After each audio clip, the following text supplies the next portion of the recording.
My brothers and sisters, we are hearing of a virus and we know of it that has taken the globe by storm at this moment. This coronavirus, may Allah grant us cure, may He grant us protection, may He cure all those who are affected, and may He make it a test and not a punishment. Ameen. My brothers and sisters, we must make sure that we have done whatever is in our capacity to protect ourselves, to be able to immunize ourselves by the simplest method, and that is prevention. Try your best.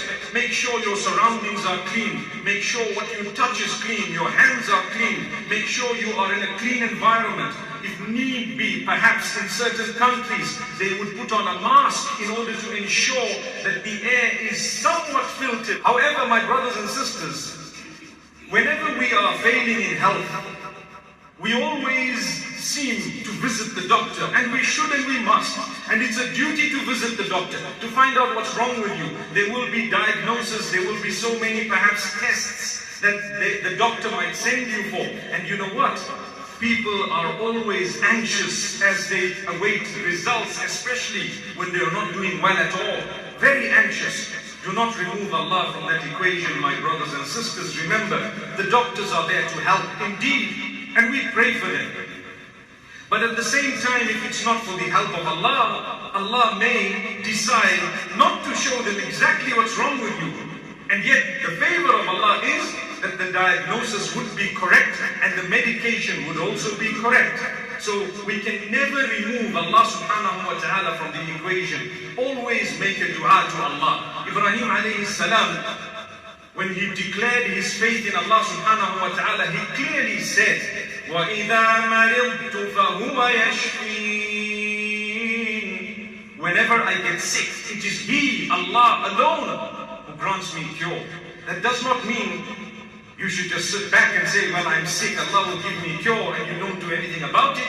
Allah gave you the brains, the capacity, Allah gave you the knowledge of medicine, or your neighbor or someone in your city or your town might have knowledge of medicine, thereby called a doctor, and therefore you need to go to them to find out what's wrong with you, etc., etc. All that is part of the plan of the Almighty.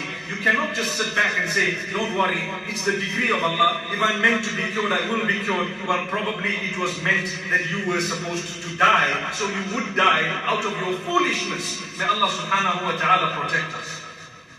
My brothers and sisters, when a person is told that he is sick or ill or has a specific disease or sickness, it is our duty to pray for the person. Hence, we say right here, right now, may Allah grant cure to all those who are sick and ill in any way across the globe. Ameen. My brothers and sisters, it is our duty to feel for our fellow human beings. It is our duty to feel for the members of the Ummah. It is our duty to reach out to them when they are not doing well. Minimum by praying for them, by asking Allah to grant them cure. Trust me, you don't know the power of that prayer is such that if you were to ask Allah to give cure to a sick person, the angels would be asking for good health for you as a result.